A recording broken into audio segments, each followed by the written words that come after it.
समय ही रखाए, समय ही रुलाए। समय लूट जाए तो भिक्षा बनाए। समय ही रखाए, समय ही रुलाए। समय रुक जाए तो भिक्षा बनाए। समय तो समय है, समझ में न आए। समय समय है, समझ में न आए। समय ही हंसाए, समय ही रुलाए।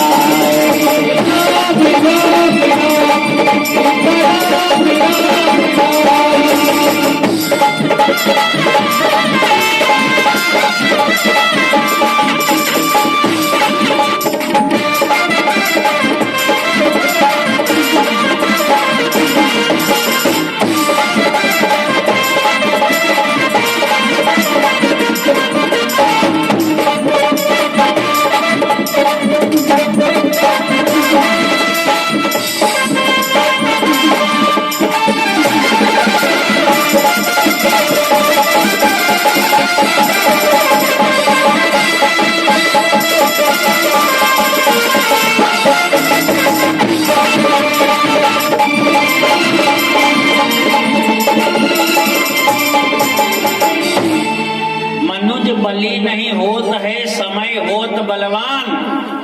और भिल्लन लूटी गोपिका वही अर्जुन वह बान। मनुष्य बलवान नहीं है, केवल समय बलवान है। वही अर्जुन है, वही बाण है, वही रथ है। अर्जुन ने सारा बल लगा दिया, लेकिन गांडीव को हिलाना तो बहुत बड़ी बात है, उठा भी नहीं पाया।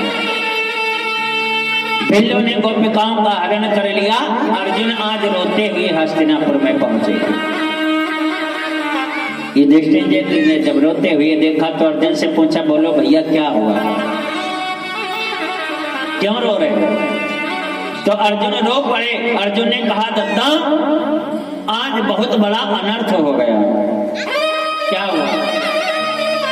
बोले, दत्ता आज जब हम हस्तिनापुर गए थे तो वहां पर कन्हैया ने हमको गोपिकाएं दी थी रक्षा करने के लिए। दत्ता जब मैं लेकर के चला तो मार्ग में भिल्लों ने हमारे ऊपर आक्रमण बोल दिया। दत्ता मैंने पूरा बल लगा दिया गांडीव को उठाने में। उठाना तो बहुत बड़ी बात है, मैं गांडीव को हिला भी नहीं पाया। मेरे देखते देखते भिल्लों ने गोपिकाओं का हरण कर लिया। और जय ही युधिष्ठिर ने सुना भिल्लों ने गोपिकाओं का हरण कर लिया, तो युधिष्ठिर ने अर्जुन से पूछा, भैया एक बात बताओ, क्या तुम द्वारिका तो नहीं गए थे? कन्हैया से कोई बात तो नहीं हुई? अर्जुन ने कहा, दत्ता गए थे और वहां पर कन्हैया से मैंने इतना कहा कि कन्हैया देखा मैंने महाभारत का युद्ध अपने बल पर जीत लिया गांडीव के दम पर। युधिष्ठिर ने कहा, बस यही गलत कर दिया। अरे महाभारत का युद्ध जीतने की हमारी तुम्हारी औकात क्या है? महाभारत का युद्ध जिताने वाले तो स्वयं कन्हैया हैं। यत्र योगेश्वरः कृष्णो यत्र पार्थो धनुर्धरः तत्र श्री विजय भूतेर्ध्रुवा नीतिर्मतिं मम। विजय तो वही है जहां कन्हैया है। अर्जुन ने कहा, दत्ता कन्हैया अपने धाम जा रहे हैं और कन्हैया इस धरा भूमि पर 125 वर्ष तक रहे हैं भगवान धरती पर। 125 वर्ष के बाद भगवान ने स्थान छोड़ा है। युधिष्ठिर ने जो ही सुना भगवान अपने धाम जा रहे हैं तो सब लोग पहुंच गए भगवान के दर्शन करने। अंतिम दम समय में दर्शन कर लिए जाए। सब पहुंचे जा करके, पांचों पांडव पहुंचे, कुंती पहुंची, तो भगवान सबको वरदान देने लगे। सबको वरदान दे रहे थे। तब तक कुंती पहुंच गई तो भगवान ने कुंती से कहा, बुआ तुम भी वरदान मांग लो, क्या चाहती हो, क्या चाहिए? आजकल की कुंती होती कह देती हमको भारत का प्रधानमंत्री बना दो ठाकुर जी। भारत का प्रधानमंत्री बना दो, राष्ट्रपति बना दो। विपक्षी पार्टी वाले हैं जो उनकी पूरी लुटिया डुबो डालो। लेकिन जरा कुंती का चरित्र देखो। भगवान ने, ठाकुर जी ने कुंती से कहा, बुआ तुम वरदान मांगो, क्या चाहती हो? तो कुंती ने ठाकुर जी से कहा, प्रभु आप मुझसे पहले प्रतिज्ञा करो, वचन दो कि जो मैं मांगूंगी तो मुझको वही देगा। तो कन्हैया ने कुंती से कहा, बुआ क्या तुमको मेरी बात पर विश्वास नहीं है क्या? तो कुंती ने कहा, कन्हैया विश्वास की तू बात ही मत कर, क्योंकि जितने लोगों ने तुझ पर विश्वास किया है सब केवल रोए हैं, सब रोए। तुझ पर विश्वास किया यशोदा मैया ने, क्या मिला यशोदा मैया को? पूरे जीवन भर रोना। तुझ पर विश्वास किया ब्रज की गोपिकाओं ने, लाला क्या मिला? रोना। तू विश्वास पात्र नहीं है कन्हैया, पहले मुझसे वादा कर कि मैं जो मांगूंगी तो वही देगा। तो कन्हैया ने वादा कर दिया, जाओ बुआ तुम जो मांगोगी मैं वही दूंगा। तो कुंती ने कन्हैया से कहा, लाला अगर हमको देना चाहता है तो दुख दे दे, सुख नहीं मांगा, दुख। भगवान चौंक पड़े।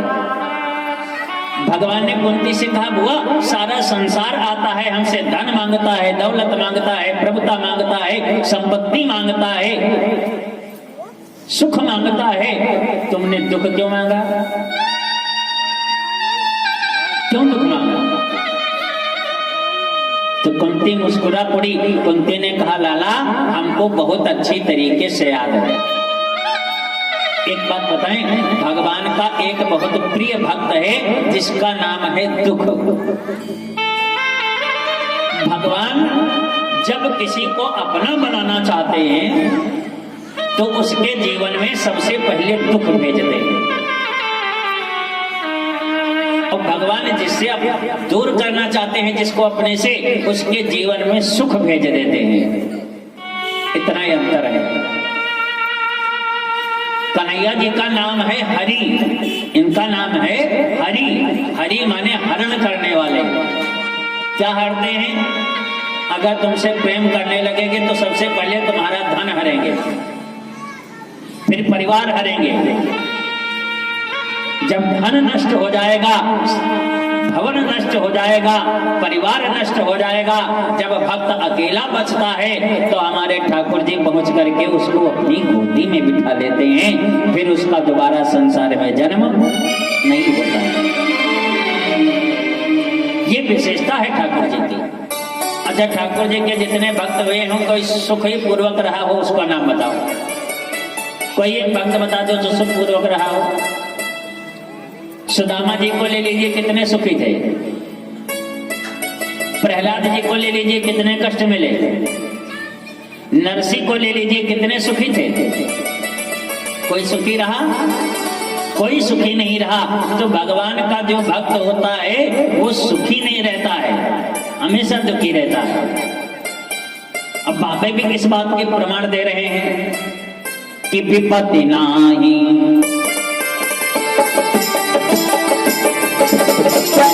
विपत्ति नाही रघुपति पर छाया, विपत्ति नाही रघुपति पर छाया, विपत्ति नाही रघुपति पर छाया, विपत्ति नाही, विपत्ति नाही रघुपति पर छाया, भोग भगाई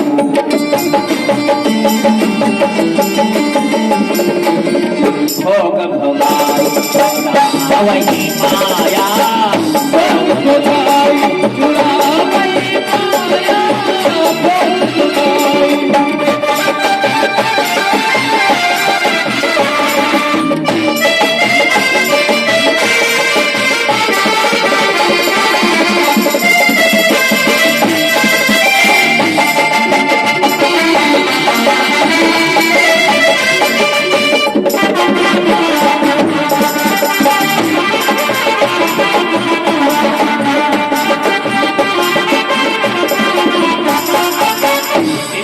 नाही रघुपति कर दाया, भोग भोगाई छुड़ावई माया। हरि हैं, हरते हैं, सब कुछ हर लेते हैं। कुंती ने भगवान से दुख मांगा, सारे पांडवों को आशीर्वाद दिया और भगवान ने जो ही अपना दाहिना पैर अपने विमान में रखा और जाने का प्रयास किया, तब तक पीछे से आवाज आ गई, मामा, ए मामा। भगवान ने मन में विचार किया, हमको मामा कहने वाला कौन बचा है, कौन कह रहा है। तो ठाकुर जी ने जब पीछे मुड़ करके देखा तो उत्तरा नजर आ गई, अभिमन्यु की पत्नी। उत्तरा रो पड़ी। उत्तरा ने हाथ जोड़ करके कहा, मामा मेरी रक्षा करो। तो भगवान ने उत्तरा से पूछा, बताओ क्या हुआ। तो उत्तरा ने कहा, मामा कोई मेरे गर्भ को नष्ट कर रहा है, मेरे गर्भ की रक्षा करो। मेरे गर्भ में जो पुत्र पल रहा है उसको कोई मार रहा है, मेरा गर्भ जल रहा है मामा। भगवान ने ध्यान दे करके देखा कौन मार रहा है, तो भगवान को पता चला अश्वत्थामा ने ब्रह्मास्त्र का प्रयोग किया है। क्योंकि अश्वत्थामा ने कसम खाई थी कि मैं पांडवों के समूल वंश को नष्ट कर दूंगा। जी भगवान को पता चला कि अश्वत्थामा ने ब्रह्मास्त्र का प्रयोग किया है, तो भगवान ने अंगुष्ठ मात्र का स्वरूप बनाया, अंगूठे भर का, और उत्तरा के गर्भ में प्रवेश कर गए। भारतवर्ष की माताएं भी बड़ी महान है।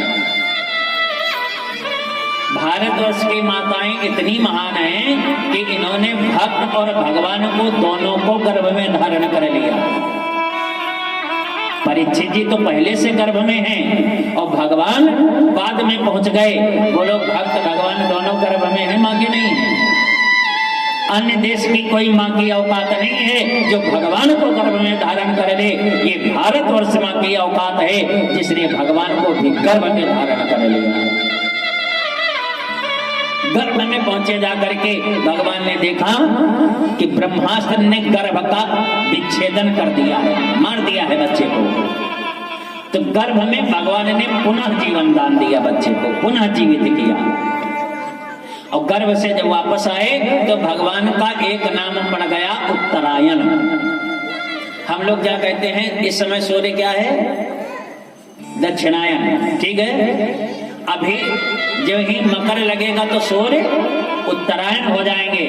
तो सूर्य दक्षिणायन उत्तरायण नहीं होते हैं। उत्तरा के गर्भ में जाने के कारण ही भगवान का नाम उत्तरायण पड़ गया।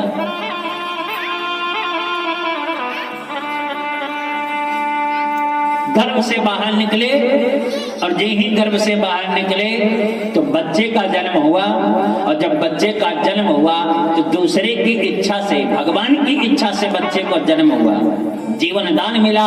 इसीलिए बच्चे का नाम रखा गया परीक्षित। परीक्षित जो दूसरे की इच्छा से जिसको जीवन दान मिला हो उसी का नाम परीक्षित। लेकिन अब जब बच्चा गर्भ से बाहर निकला तो गर्भ में तो परीक्षित जी को भगवान के दर्शन हो रहे थे, सामनी सलोनी झांकी के। लेकिन जब गर्भ से बाहर निकले तो झांकी गायब हो गई। अब सब संसार वाले दिखाई पड़ रहे। तो परीक्षित जी ने रिसर्च करना शुरू कर दिया, परीक्षण करना शुरू कर दिया कि हमको जो गर्भ में झांकी के दर्शन हो रहे थे वो झांकी कहाँ है, इसमें है, इसमें है, इसमें है, इसमें है, किसमें है, वो झांकी कहाँ गई। तो जन्म से ही जो परीक्षण करना शुरू कर दे उसी का नाम परीक्षित। रिसर्च करना शुरू कर दिया, इसीलिए इसका नाम परीक्षित रखा गया। बोल वृंदावन बिहारी लाल के जयकारा। बहुत अच्छा है, धीरे बोलो नहीं तो पांडाल उड़ जाएगा, फिर से लगवाना पड़ेगा। बोल गोविंद भगवान के, वृंदावन बिहारी लाल के। आइए सभी लोग दोबारा भगवान का पावन नाम उच्चारण करें। वर्मा जी बोल भागवत भगवान के। सभी लोग मीठी मीठी तालियों को बजाते हुए गाएं और कहना है बिहारी जी से,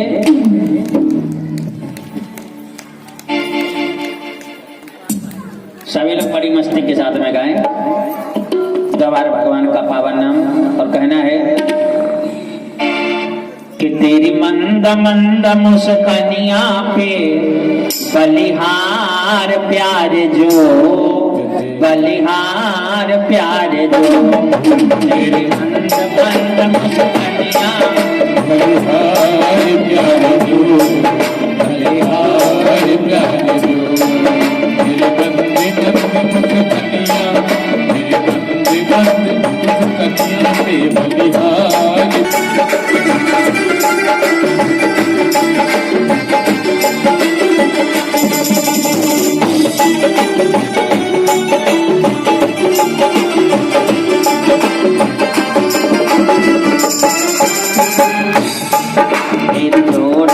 जब निराली जब संग हो राधा प्यारे, तेरी जोड़ी अजब निराली जब संग हो राधा प्यारी। तेरी जोड़ी अजब निराली जब संग हो राधा प्यारे। तेरे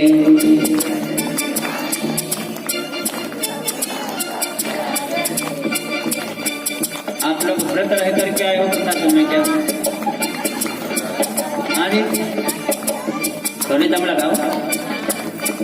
तेरी जोड़ी अजब निराली जब संग हो राधा प्यारी। तेरी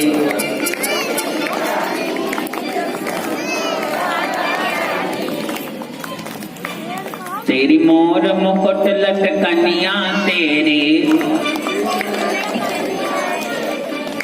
काहे लखनऊ की बदनामी कर रहे हो?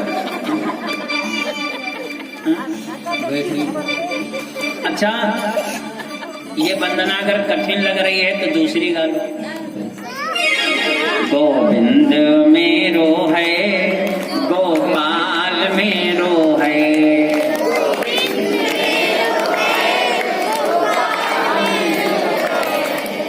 खिचड़ी में काम नहीं चलेगा।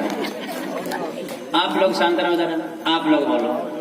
गोविंद मेरो है, गोपाल मेरो है।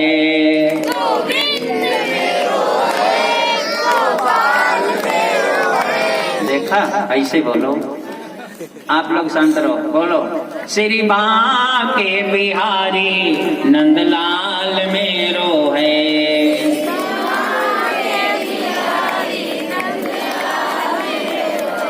मामला बराबर पर फंसा है। हाँ, अब समस्या ये है, इनके सामने समस्या ये हो जाता है, चुप नालायक, हमको 56 साल हो गए, हमने मक्खन नहीं कहा, तुम परसों आई हो मक्खन मक्खन चिल्लाना शुरू कर दिया। तो बहू ने पूछा बात क्या है? सास ने कहा तुमको नहीं मालूम, मक्खन लाल तुम्हारे ससुर का नाम है। मक्खन लाल तुम्हारे ससुर का नाम है, आज के बाद मक्खन मत बोलना। बहू ने कहा गलती हो गई माता जी, कोई बात नहीं। 2 दिन के बाद फिर दही मथने को दिया गया उसी बहू को, और जब फिर दही मथा, मक्खन फिर निकला, तो बहू ने आवाज लगाई, मम्मी जल्दी आओ। सास ने पूछा क्या हुआ? कहा देखो बप्पा उतराए रहे।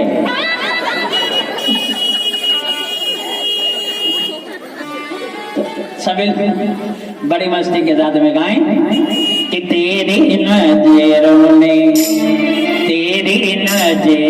ने मुझे मार डाला, रंग कोई चढ़ता नहीं। तेरी नजरों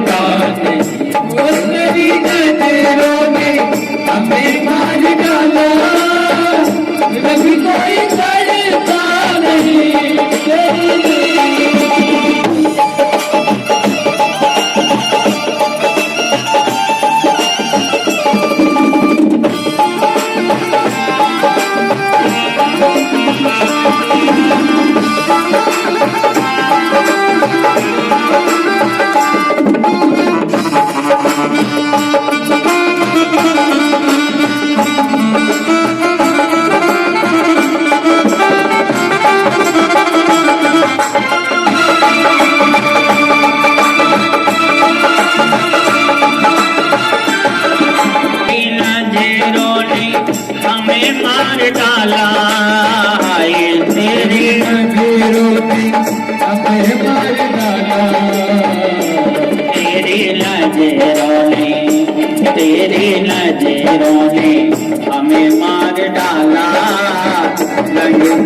चढ़ता नहीं। हमें मार डाला लगी कोई चढ़ता नहीं।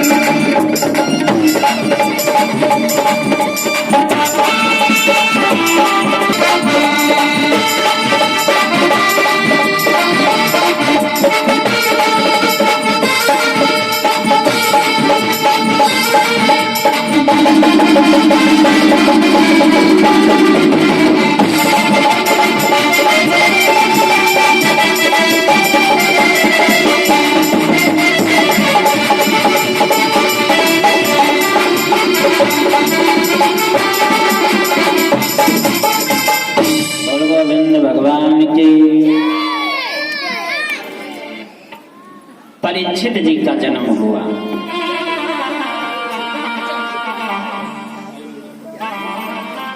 पंद्रह वर्ष के परीक्षित जी भय तो सारे पांडव वानप्रस्थ आश्रम की तरफ प्रस्थान कर गए। वैसे भी कहा जाता है 50 के बाद घर छोड़ देना चाहिए। कितने लोग 50 क्रॉस कर चुके हैं? हाथ उठाओ। इधर से ये लोग कहते हैं महाराज घर नहीं छोड़ेंगे, बाकी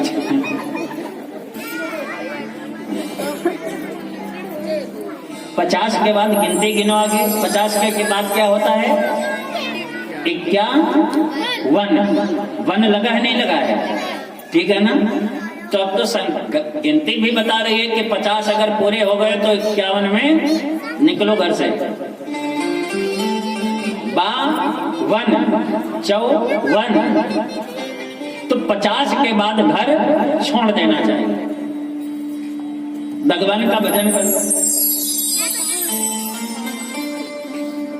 सारे पांडव वानप्रस्थ आश्रम में प्रस्थान कर गए और परीक्षित जी को जबरदस्ती राजा बनाया गया 15 वर्ष की अवस्था में। ये पहले के पिता होते थे जो अपने बेटे को जबरदस्ती मालिक बनाते थे। बेटा बनना नहीं चाहता है, पिता जबरदस्ती बनाते थे। आजकल अंतर इतना है, बेटा मालिक बनना चाहता है लेकिन पिताजी बनाना नहीं चाहते। इतना अंतर। महाराज मनु ने भी यही किया था। बाबा लिख रहे हैं कि बरबस राज असुतहि नृप दीन्हा हो तो राज नारी समेत गवन बनु कीन्हा। सिया राम तेरा राम सिया राम तेरा।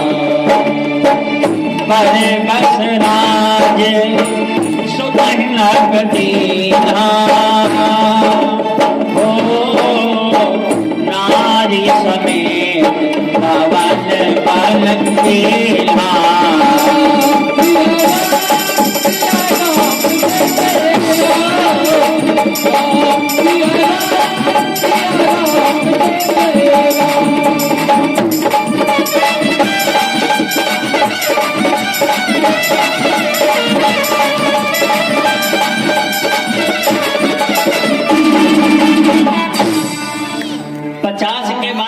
बेटे को मालिक बना दो, तपस्या करने चले जाओ। परीक्षित जी को हस्तिनापुर का राजा बनाया गया। तो शास्त्र कहता है पिता जायते पुत्र, पिता ही पुत्र के रूप में जन्म लेता है। जैसा पिता होगा पुत्र भी वैसे होगा। अभिमन्यु बलवान है तो परीक्षित जी भी बलवान है। अभिमन्यु धर्मात्मा है तो परीक्षित जी भी धर्मात्मा है, आज्ञाकारी है। एक दिन के बाद महाराज परीक्षित जी ने अपने राजकोष में प्रवेश किया। परीक्षित जी ने मन में विचार किया, लाओ देखें जरा हमारे पूर्वजों ने हमारे लिए कौन सी संपत्ति रखी है, क्या क्या छोड़ गए। और जब राजकोष में परीक्षित जी ने प्रवेश किया तो एक बड़े वाले बक्से को खोला और जब बड़े वाले बक्से को खोला तो एक उसमें स्वर्ण मुकुट नजर आ गया। मुकुट को निकाला और मुकुट निकाल करके महाराज परीक्षित जी ने उसको अपने सर पर लगा लिया। और ये मुकुट महाराज जरासंध का है, जिसकी जो चीज होती है वो अपना प्रभाव जरूर डालती है।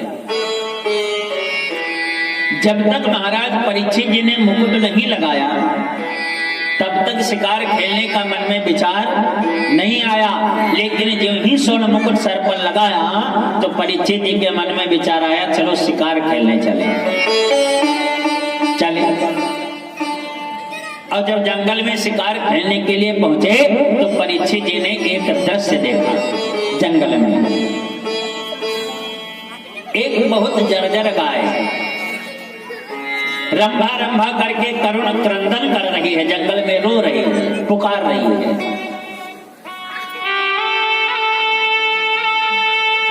गाय के पीछे एक बैल को देखा और बैल के पीछे एक काले काले व्यक्ति को देखा और उस श्याम वर्ण मानव के हाथ में एक मोटा दंड भी है। काला काला व्यक्ति बैल को मार रहा है, ताड़ना दे रहा है। उस व्यक्ति ने बैल के 3 पैर तोड़ डाले हैं। जो चौथा, एक पैर से बैल चल रहा है और जो चौथा पैर बचा है उसको भी तोड़ना चाहता है। गाय रंभा रंभा करके पुकार रही है, चिल्ला रही है, भाई मेरी रक्षा करो। परीक्षित जी ने जब ऐसा दृश्य देखा तो परीक्षित जी को क्रोध आ गया। धनुष्वान उठा लिया और उस काले काले व्यक्ति का संधान करने के लिए तैयार हो गए। गाय ने भी रो करके परीक्षित जी से कहा, राजन मेरी रक्षा करो। तो परीक्षित जी ने कहा, देवी तुम कौन हो, अपना परिचय बताओ। तो गाय ने रो करके कहा, राजन मैं पृथ्वी हूं, मुझको पृथ्वी कहते हैं। और ये जो पीछे पीछे काला बैल जो है ना, ये बैल नहीं है, ये धर्म है। और धर्म के पीछे जो ये काला काला व्यक्ति तुमको दिखाई दे रहा है, ये कोई और नहीं है महाराज, ये कलयुग है। कहने का मतलब ये है कि द्वापर जा रहा है और कलयुग आ रहा है। अभी आया नहीं है, आने की भूमिका बना रहा है और भूमिका बनाते बनाते कलयुग ने धर्म के 3 पैर तोड़ डाले हैं। चौथा जो बचा है वो भी तोड़ना चाहता है कलयुग। अच्छा 3 पैर कौन? सबसे पहले कलयुग ने धर्म का पहला पैर तोड़ा सत्य का। कलयुग में कोई सत्य नहीं बोलेगा, सब झूठ बोलेंगे। सबसे पहले सत्य का पैर तोड़ा गया। बाबा लिख रहे हैं मानस में कि झूठ ही लेना,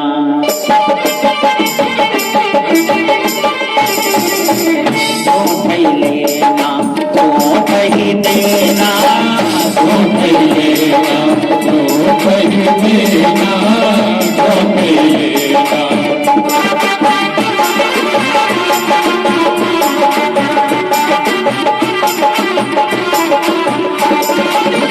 झूठ लेना, झूठ लेना, झूठ ही देना, झूठ ही भोजन, झूठ ही भोजन, झूठ झमेला, झूठ ही भोजन, झूठ झमेला, झूठ ही भोजन।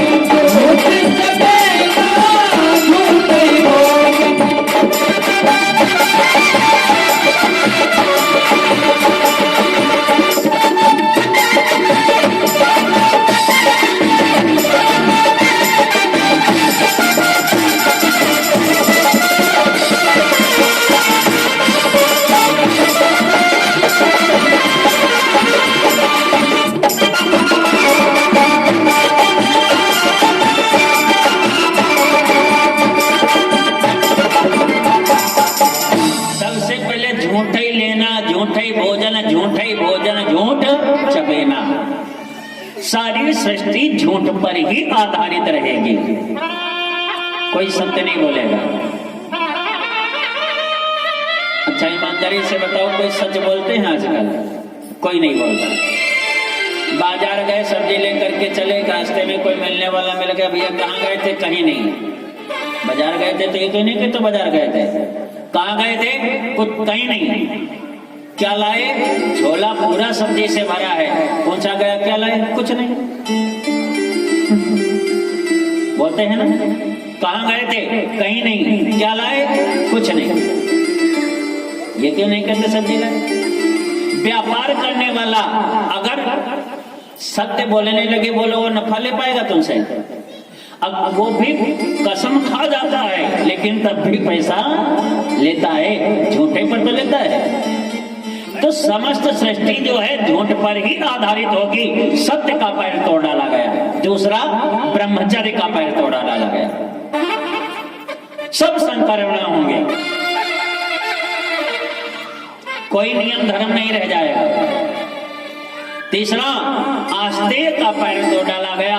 चौथा जो पैर बचा है दान का, कलयुग उस पैर को भी तोड़ना चाहता है, धर्म को समूल नष्ट करना चाहता है। तो परीक्षित जी ने धनुष बाण उठा लिया। अरे मूर्ख, मेरे नगर में रह करके तुम धर्म को मारोगे, मैं तुमको जीवित नहीं छोड़ूंगा। जिन ही धनुष पर बाण रखा, संधान करना चाहा, तो कलयुग ने हाथ जोड़ लिए, परीक्षित जी के राजन, मैं आपका अतिथि हूँ। हमारी संस्कृति कहती है अतिथि देवो भव, अतिथि देवता होता है, स्वागत करो उसका। और राजन, ये तो संसार का नियम है कि जो आया है वो जाएगा, कि आया उसे जाना है।